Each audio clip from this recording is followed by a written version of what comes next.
usaha biar semakin berkembang ya kita kompetitor tadi tetap kita perhatikan ya Mbak, sambil melihat pasar. Pasar itu arahnya kemana? Apa yang mereka butuhkan? Kita harus pinter-pinter membaca peluangnya. Kalau semakin kita pinter membaca peluang dan mengambilnya, itu tuh kita akan semakin mudah, berkembang. Jadi ada peluang ambil, ada peluang ambil, ada peluang ambil, seperti itu. Gimana cara Bunda naik level dari awalnya pedagang, terus jadi mungkin juragan, lalu jadi owner sekarang? Setelah belajar ke sana ke sini kita jadi tahu, oh jadi pengusaha itu harus begini. Terus kita punya tujuan untuk bermanfaat yang lebih luas. Kalau dulu manfaatnya hanya bisa membayar utang untuk diri sendiri, bagaimana caranya kita bisa bermanfaat lebih dengan merekrut lebih banyak karyawan, merekrut lebih banyak agen. Jadi semakin banyak orang yang terbantu seperti itu. Kalau untuk owner itu di sini harus muter terus ya, melihat perkembangan pasar seperti apa, yang dimau mereka seperti apa yang bisa kita berikan, harus lebih.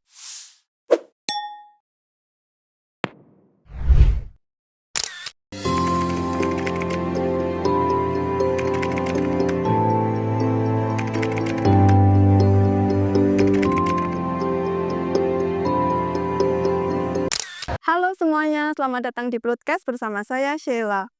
Plutcast adalah podcast dari Pusat Layanan Usaha Terpadu Kabupaten Semarang yang membahas seputar usaha dan kisah inspiratif dari pelaku usaha khususnya di Kabupaten Semarang. Episode kali ini kita akan ngobrol bareng bersama Bunda Naila, owner dari Quinta, sebuah usaha produksi tas yang awalnya berskala rumahan, tapi sekarang sudah berkembang dan memiliki tim produksi sendiri.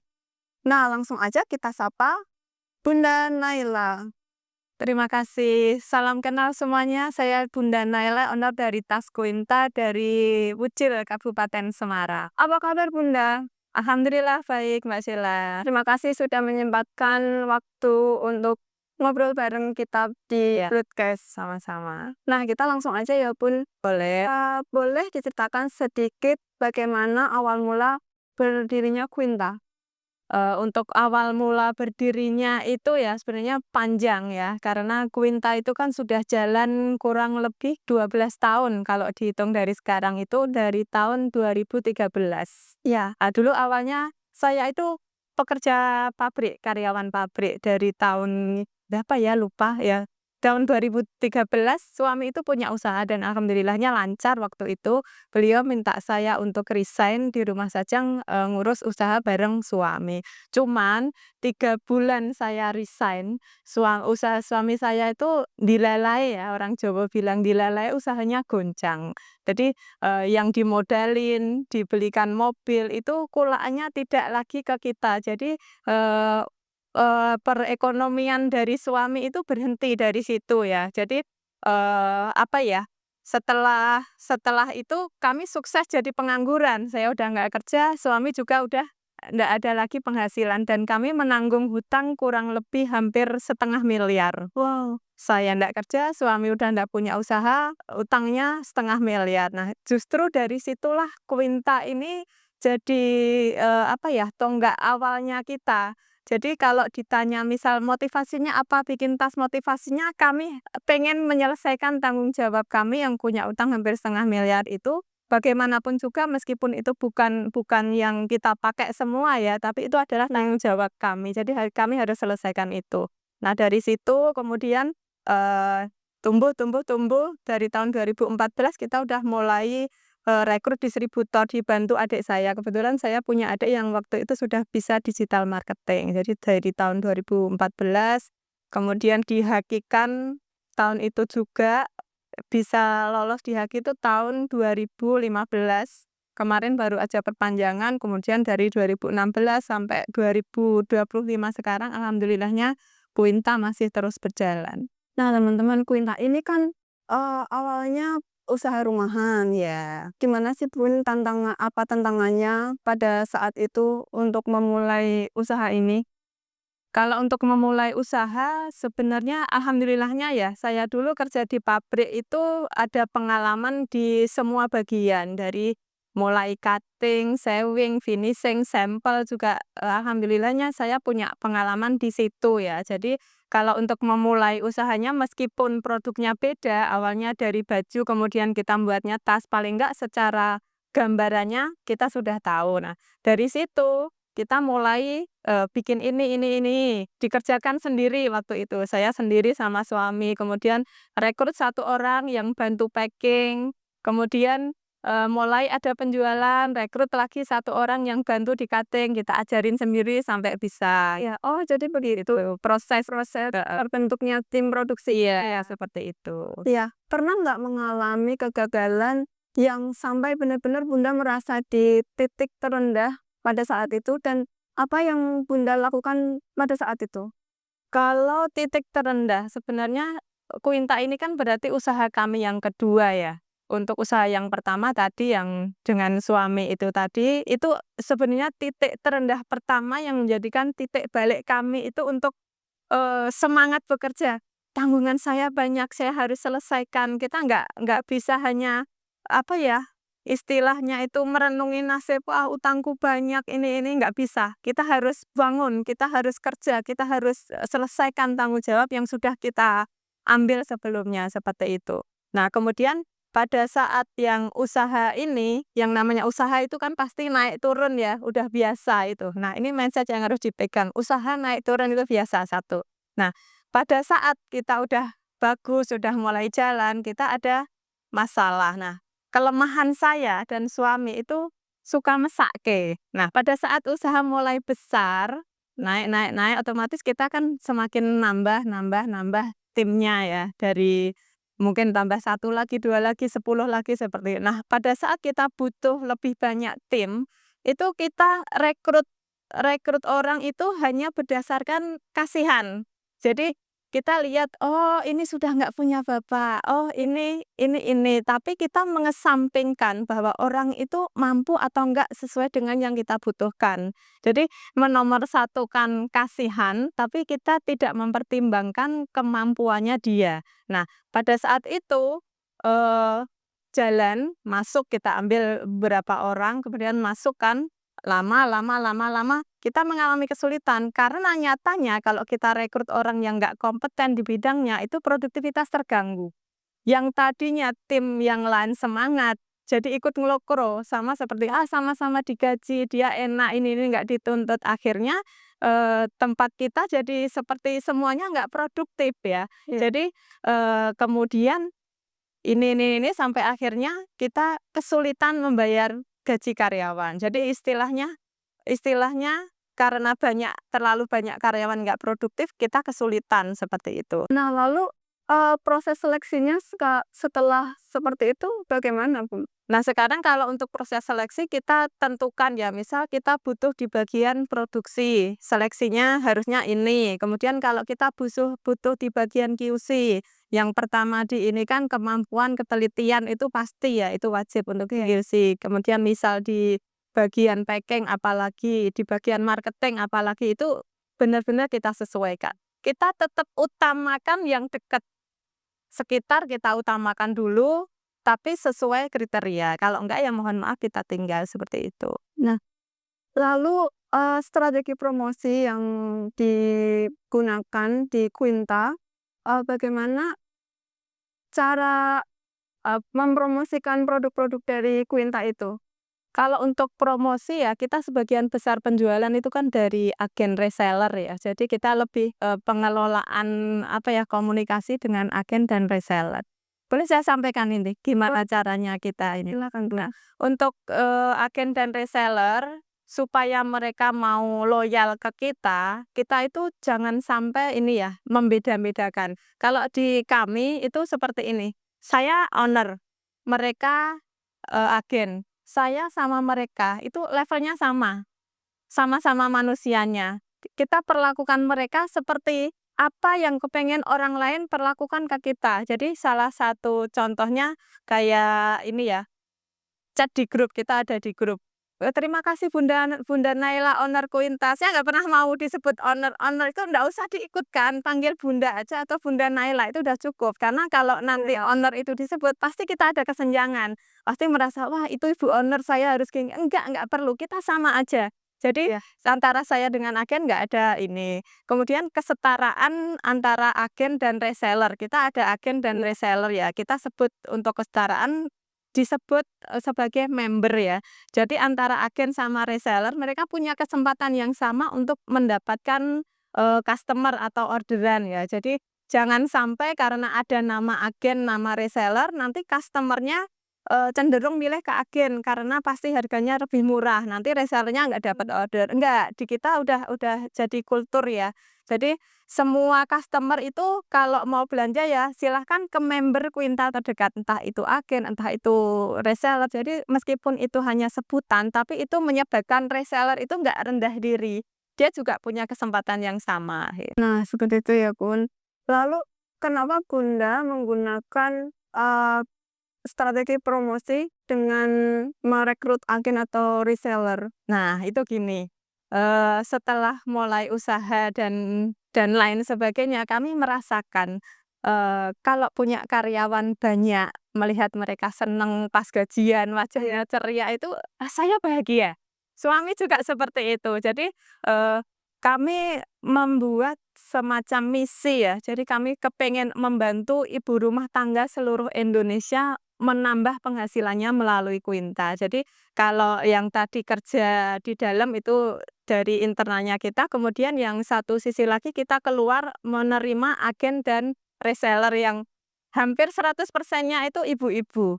Ibu-ibu yang nggak bisa keluar rumah, nanti kita ajari caranya jualan seperti apa, mereka ada kesulitan sharing ke kita, kemudian kita bantu seperti itu. Jadi ada banyak yang tadinya punya hutang seperti kami, kemudian bisa lunas.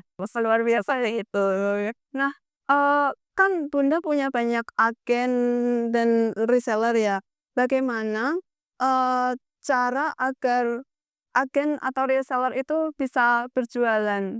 Nah, kalau untuk itu kita, di grup itu ada semacam tempat sharing ya. Jadi di situ nanti kita ajarkan bagaimana cara jualan, siapa target marketnya, kemudian cara komunikasinya seperti apa, bikin Facebook, bikin Instagram, bikin TikTok, dan lain sebagainya itu kita pandu. Yang penting mereka mau bicara ya, "Saya butuh ini," nanti kita bantu. "Saya butuh ini, saya kesulitan ini," nanti sharing. Teman-temannya yang sudah lebih dulu berhasil bisa bantu dengan menceritakan, kisah susahnya mereka, suksesnya mereka, apa yang dialami itu bisa saling sharing di dalam grup seperti itu.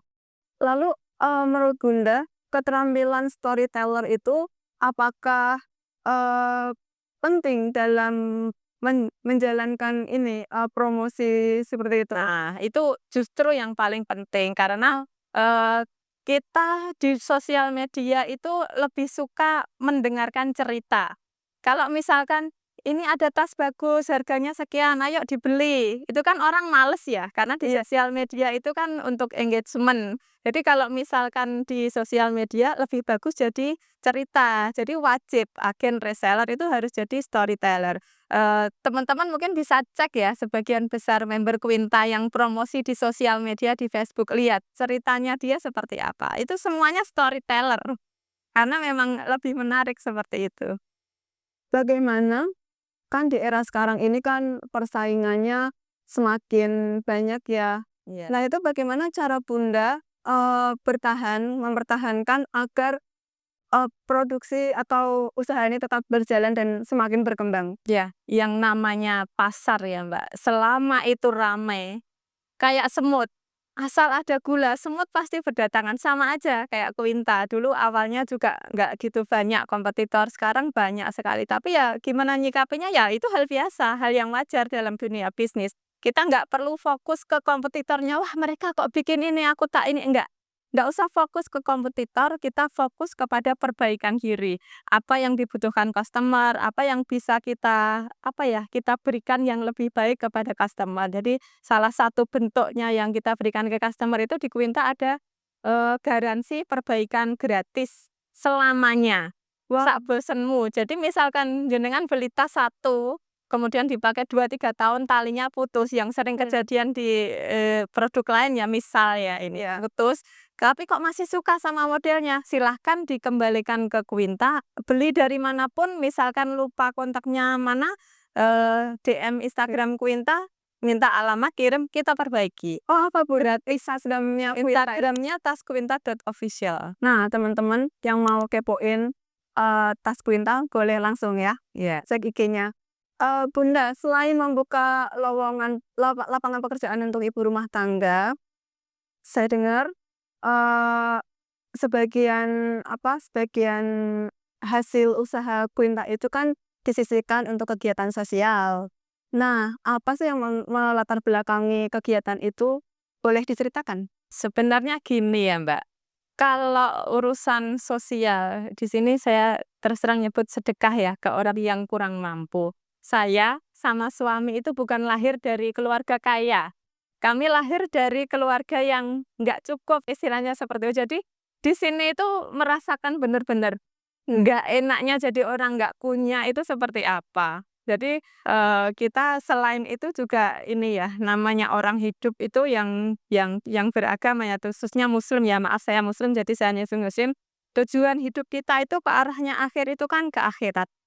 Ya, kita pengennya apa yang sedang kita ikhtiarkan saat ini, apa yang sedang kita perjuangan saat ini itu tidak hanya selesai di dunia aja. Kita kepengen itu terbawa sampai bermanfaat untuk kita semua ke akhirat nanti. Dan itu kita berpikirnya seperti ini ya. Dari mulai yang buat, yang jual, kemudian yang beli, kemudian siapapun yang berhubungan dengan Quinta ini, insya Allah semoga kebagian berkahnya di akhirat besok. Itu hanya upayanya kita. Jadi yang belanja itu semoga tenang. Yang dibelanjakan itu arah keuangannya jelas gitu. Wah, luar biasa ya Bun. Berarti Quinta ini bukan cuma tentang produksi tas, tapi juga memberdayakan dan berbagi kepada sesama. Iya, insya Allah Mbak. Nah, saat ini tantangan terbesar Bunda dalam menjalani usaha ini apa? Bagaimana memotivasi diri sendiri sebagai pelaku usaha dalam mengatasi berbagai tantangan dinamika usaha yang seringkali tidak menentu? Untuk tantangan ini saya udah sering sampaikan juga ke ini ya, tantangan itu di internal kemudian di eksternal. Tantangan internalnya itu ya itu tadi, SDM. Kalau misalkan kita butuh itu nyari yang sesuai itu butuh waktu, tapi pas dapat nanti banyak berdatangan. Kemudian pas yang dapat itu udah kita ajari, sudah bisa, nanti terakhirnya mereka keluar karena perempuan punya suami, punya anak, nggak ada yang ngomong. Kemudian yang tantangan eksternalnya yang disebut Mbak Sheila tadi, persaingan yang semakin keras ya. Persaingan itu pasti ya, apa namanya, tidak tidak mungkin kita hindari. Kalau ada seperti itu ya gimana, memang dunia usaha itu yang seperti itu, santai aja, kita fokus ke perbaikan diri kita supaya kita bisa melayani lebih banyak orang, bisa membahagiakan lebih banyak orang lagi. Fokus aja ke situ, inovasi terus setiap saat, seperti itu. Quinta mulai dari nol, realita di lapangan banyak UMKM yang hanya fokus di produksi dan pemasaran, tapi belum bisa berkembang. Itu gimana caranya agar Quinta tuh semakin berkembang? Untuk usaha biar semakin berkembang ya kita kompetitor tadi tetap kita perhatikan ya Mbak, sambil melihat pasar. Pasar itu arahnya kemana, apa yang mereka butuhkan, kita harus pinter-pinter membaca peluangnya. Kalau peluangnya muncul di sini, kita juga harus ikut ke sana. Ada peluang di sana, kita juga harus ambil ke sana. Jadi ini seperti membiasakan diri ya. Kalau semakin kita pintar membaca peluang dan mengambilnya, itu tuh kita akan semakin mudah berkembang. Jadi ada peluang ambil, ada peluang ambil, ada peluang ambil, seperti itu terus. Dan ini butuh butuh apa ya, jam terbang memang ya, tidak tidak hanya ini, harus banyak belajar, harus banyak ketemu sama relasi-relasi atau teman bisnis lain yang mungkin usahanya berbeda, tapi dari situ kita bisa mendapatkan insight-insight baru. Jadi saya sering banyak ngikuti pertemuan dengan pengusaha lain, kemudian ikut ikut komunitas-komunitas usaha dan lain sebagainya, seperti itu. Nah, Bunda ini ada trik dan tips untuk naik ke level yang awalnya dari rumahan, terus punya tim produksi sendiri sampai berkembang sebesar ini tuh gimana, Bun? Iya, untuk triknya itu sebenarnya ndak ada trik khusus ya, tapi dari, owner-nya sendiri, kita itu harus punya resilience. Resilience itu semacam ini ya, kalau ada masalah yang sampai bikin kita down, gimana caranya itu kita tetap bertahan. Setelah bertahan itu kita adaptasi, "Oh, masalahnya seperti ini," kita harus mulai mengikuti dan kemudian harus bangkit kembali. Jadi gagal, bangkit lagi, turun, harus upayakan naik lagi seperti itu. Jangan jangan, "Wah, aku gagal, ini sudah selesai." Ya sudah, mati kita. Harus, resilience-nya harus tinggi, harus kuat ya. Gagal, belajar lagi, coba lagi, kemudian naik lagi, seperti itu terus, harus tangguh. Itu sisi yang pertama yang harus ini, tipsnya hanya itu. Karena kalau kita mau memperhatikan sekelilingnya ya, musuh kita memang banyak, tapi dari diri kita sendiri harus benar dulu, gitu. Berarti Bunda selama ini, sering mengikuti pelatihan untuk mengembangkan, eee, potensi ya, Iya. untuk mencari apa, pengalaman dari teman-teman yang lainnya Iya yang bisa dipakai untuk Quinta. iya iya. Karena ilmu itu tidak hanya kita dapat, kita misal belajar ke guru A misalnya, di sana kita dapat ilmu ini. Mungkin pada saat itu kita itu belum mudeng, nanti kita eksekusinya itu bagaimana, nanti yang mau kita lakukan itu apa, dan itu penyempurnanya sekolah itu dengan cara bertemu ke teman-teman yang sama-sama sekolah di sana, bisnisnya beda-beda. Saya sama suami itu mengagendakan untuk berkunjung ke teman A, berkunjung ke teman B, meskipun itu di beda kota, kita agendakan seperti itu. Nanti, saling ini ya, pas ke sana kita dapat ilmu baru, "Oh, ternyata seperti itu." Nanti berkunjung ke B, ada ilmu baru lagi, kita coba terapkan bisa, seperti itu. Begitu juga sebaliknya, teman-teman yang, pernah sekolah bareng dengan kita berkunjung ke Quinta, nanti tanya ke kita, "Oh, kita seperti ini," nanti sama-sama dapat ilmu bareng. Dari situ kita bisa bertumbuh bareng-bareng, temennya banyak, penyemangatnya banyak, dan kita bisa tumbuh bareng-bareng, seperti itu. Oh, seperti itu ya, Bun. Nah, gimana cara Bunda naik level dari awalnya pedagang, terus jadi mungkin juragan, lalu jadi owner sekarang? Iya iya.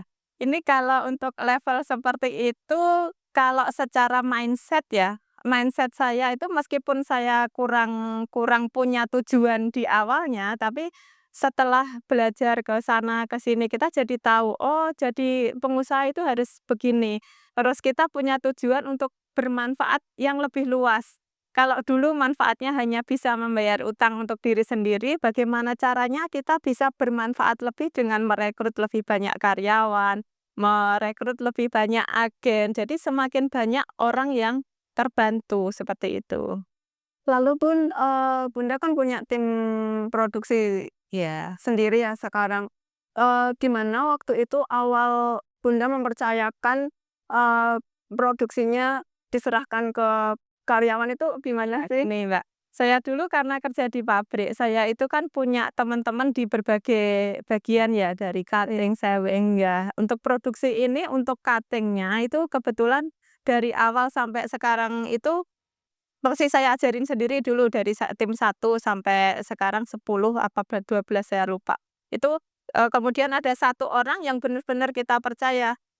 Jadi kalau kita mau berkembang, kita harus percaya ke orang lain. Kadang ada tipe yang ini, tidak, apa namanya, tidak percaya ke orang lain, "Ah, nek enggak aku dhewe enggak percaya, nek enggak aku dhewe nanti hasilnya enggak bagus," seperti itu. Itu kita harus buang seperti itu. Kita ajarin sampai bisa. Nah, ambil satu orang yang kita percaya, yang dia bisa mewakili diri kita, kemudian mengajari ke orang lain. Nah nih, begitu juga nanti yang disewing. Kalau yang disewing karena saya nggak bisa jahit. Saya bisa ngajarin jahit, tapi saya nggak bisa jahit. Nah, lucu ya. Saya punya teman banyak di pabrik. Kemudian saya ambil salah satu yang saya ngerti betul. Dari awal bekerja, dia udah bareng saya. Jadi dia begitu masuk udah ngerti ya. Dia secara cara kerjanya seperti apa, mindsetnya dia bagaimana, itu saya ambil. Saya ajak kerja bareng di saya, kemudian kita jadikan leader. Nah, setelah itu kita ngambil orang-orang yang skill di bidangnya. Jadi kalau untuk di penjahit kita ambil yang skill. Karena untuk tas itu nggak bisa seperti jahit baju ya. Kalau tas itu harus sekali jadi. Kalau baju bisa rusak, didedel, digosok lagi bisa hilang. Tapi kalau tas begitu dijahit dia rusak, itu ada lubang bekasnya. Kalau kita nggak bisa kembalikan jarum ke lubangnya, itu sudah jadi second quality, seperti itu, nggak kita jual seperti kualitas utama. Ada defect gitu ya? Iya, ada second quality kita Oh ngomongnya. gitu, iya. Gimana sih caranya biar usahanya tuh, berkelanjutan, nggak yang, mengikuti tren, nanti habis itu down, seperti itu gimana sih caranya? Iya, itu seperti tadi kalau untuk owner itu di sini harus muter terus ya, melihat perkembangan pasar seperti apa, yang dimau mereka seperti apa yang bisa kita berikan, harus lebih. Mereka mau A, kita harus bisa kasih A, B, dan C. Salah satunya itu tadi, kasih garansi seumur hidup itu tadi, itu adalah, yang bikin produk kita itu sampai sekarang masih eksis. Kita punya agen di Kutai, dulu Dulu pembeliannya masih kecil ya, lama-lama karena merasakan nikmatnya garansi itu tadi, Iya. mereka satu kampung itu misal ada produk baru kayak gini ya, satu kampung beli semua, giliran nanti dari sebelah sini, sana sana sana. Jadi sekali order itu mereka untuk satu kampungnya 100, 150 itu. Karena mereka puas sama pelayanannya. Kalau rusak diperbaiki lagi, nanti bisa pakai lagi. Selama ini ada yang datang untuk memperbaiki tas ke, Ada tempat Bunda? tetap ada. Bahkan ada yang kondisinya mungkin belinya udah 3 tahun lebih ya, udah udah bulukan gitu, tapi mereka masih seneng resletingnya ini kan kadang udah kayak ada biru-birunya itu karena Iya. memang sering dipakai dan mungkin perawatannya kurang, ini nggak bisa jalan, kembalikan ya kita ininya ganti baru, tanpa biaya apapun. Tanpa biaya apa? Iya. Banyak yang senang sih Iya. aku. Oh ya Bunda, usaha Bunda ini kan namanya Quinta. Apa sih waktu itu yang melatar belakangi kenapa namanya Quinta? Saya kalau ditanya masalah nama, ini saya pengen ketawa, Mbak. Padahal Kenapa itu? masalahnya gini, waktu itu saya lulusan lulusan pabrik ya. Saya nggak ngerti sama sekali berbisnis itu seperti apa. Saya bisanya hanya buat tok. Nah, pada saat mau dikasih brand, itu kebetulan adik saya itu pinter. Mbak ini harusnya dikasih brand. Brandnya mau nama apa? Apa ya Le, aku gak mudeng. Ya bener saya apa adanya aja. Nah waktu itu dikasih berapa pilihan nama. Ini. Nah, ketok iki apik seperti itu. Jadi kalau secara filosofi nama dan lain waktu itu saya nggak paham. Saya hanya ngerasa nama Quinta ini enak didengar, kemudian gampang diingat. Kalau secara filosofi terakhirnya pada saat kita ini kan di Haki Quinta. Oh, anggap aja Quinta itu semoga jadi ratunya tas Quinta, ratunya tas wanita seperti itu. Jadi asal-asalnya itu ya karena bodohnya saya nggak ngerti ya, asal comot aja. Tapi kemudian berjalannya waktu berpikir, oh, semoga menjadi doa Quinta itu kita, anggap sebagai ratunya tas wanita, seperti itu. Nah, Quinta ini kita bisa temukan di mana, Bun? Kalau tas Quinta ini penjualan lebih dari pusatnya itu ke agen sama reseller banyak bertebaran itu di Facebook, Instagram, TikTok, Shopee juga ada agen reseller yang main di sana. Tinggal klik aja tas Quinta nanti pasti muncul. Mau beli di manapun harganya sama, standar. Oh, jadi semua reseller mau dimanapun berada itu harganya Sama-sama, udah ada standar harganya dari kita. Kalau ada yang main harga, pentung, diingatkan. tadi kan ini ya, Bun, garansi seumur hidup. Nah, kita kan belinya dari reseller dan agen. Lalu, untuk klaim garansinya itu, kita hubungin agen atau gimana tuh, Bun? Kalau untuk lebih lebih bagusnya, prioritas utama tetap kembali ke agen masing-masing ya, karena belinya kan dari sana. Mungkin nanti ada komunikasi lain atau apa, jadi mempererat hubungan antara agen sama customer-nya. Tapi kalau kan kadang ada case terpaksa ya, karena pernah ada yang DM, "Saya pernah beli tas Quinta, tasnya ini, tapi saya lupa beli di mana. Masih bisa ini nggak? Masih bisa dapat garansinya nggak?" "Bisa, silakan kirim ke sini." Nanti, alamatnya ini langsung kirim aja, nanti kita perbaiki, dikasih keterangan yang mau diperbaiki yang mana. Biasanya diskusi dulu, rusaknya ini masih bisa nggak diperbaiki? Karena Iya. untuk perbaikan itu nggak semuanya kita perbaiki ya. Misal ya, seperti di tas Iya. ini lepas misalnya atau ini Iya. karatan. Iya. Ini kita ganti, termasuk ini nggak bisa jalan misalnya, ini ganti. Cuman kalau misalkan, ada bolong di sini, entah itu kena knalpot atau dimakan tikus atau apa, ini tidak bisa kita perbaiki dan ini tidak masuk di garansi. Karena yang pertama bukan kesalahan dari kita dan memang itu nggak bisa diperbaiki, solusinya ya beli lagi. Karena itu kesalahan dari eksternal yang dari mereka sendiri. Iya. Eee, kalau prosedur menjadi agen atau reseller-nya Quinta itu gimana? Yang penting mau aktif aja sih secara syarat umumnya. Kemudian kalau untuk, gabung reseller, agen itu ada 2, saya jadi bilang dan karena agennya ada 2, agen premium sama VIP ini secara presentase diskonnya itu beda-beda. Kemudian, secara keilmuannya nanti juga beda-beda. Jadi kita bikin level sendiri-sendiri ya. Kalau untuk syarat kita fleksibel ya, kadang kita adakan promo murah sekali, misal agen hanya 500.000 yang tadinya 5 juta misalnya, kadang-kadang kita buat seperti itu, menyesuaikan kondisi aja. Untuk menjadi agen dan reseller, itu ada kelas khusus nggak untuk awalnya kan kita kan belum pernah sama sekali jualan. Nah, itu ada nggak sih, Bun, pelatihan yang dikasih Quinta untuk agen-agen baru?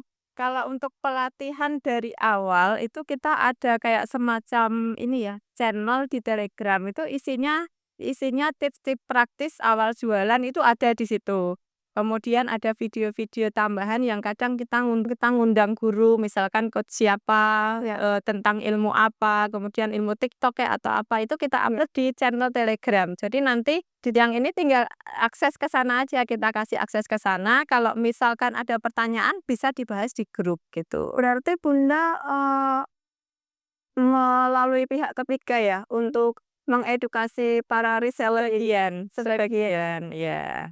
Sebagiannya dari kami sendiri, kemudian sebagian lagi kita ada tambahan yang dari luar, seperti itu. Kita kadang bikin Zoom untuk membahas masalah ini, nanti dengan, mungkin khusus agen VIP, besoknya agen premium, besok reseller, seperti itu. Karena kadang-kadang kalau untuk Zoom itu nggak semuanya bisa ngikutin. Oh, seperti itu? Iya, ada keterbatasan HP-nya nggak bisa download Zoom kek, atau Iya. apa kek, seperti itu. Jadi kita, kasih cadangannya ya itu tadi di channel Telegram. Mayoritas ibu rumah tangga ya, Bun, ya Iya. bergabung ya, jadi punya waktu yang sangat fleksibel Iya, gitu. betul sekali. Tanpa ninggalin ninggalin apa ya, tanggung jawab jadi ibu, jadi istri, tapi dia masih tetap dapat penghasilan. Luar biasa ya, Bun, Quinta bukan hanya tumbuh menjadi usaha yang sukses, tapi juga tumbuh bersama masyarakat dan memberikan kesempatan kerja, serta berbagi dengan mereka yang membutuhkan. Nah, terima kasih banyak Bunda Naila atas waktunya dan sudah berbagi kisah yang sangat inspiratif. Buat kamu yang, lagi merintis usaha dan berjuang mengembangkan brand sendiri, semoga cerita dari Bunda Naila ini bisa menjadi motivasi, penyemangat bahwa usaha yang konsisten itu bisa tumbuh menjadi luar biasa dan tidak melulu soal keuntungan, tapi juga berdampak dan kebermanfaatan. Nah, jangan lupa follow Plutcast, like, share, dan komen jika kamu suka. Nantikan kisah inspiratif lainnya dari pelaku UMKM di Kabupaten Semarang. Terima kasih, dah.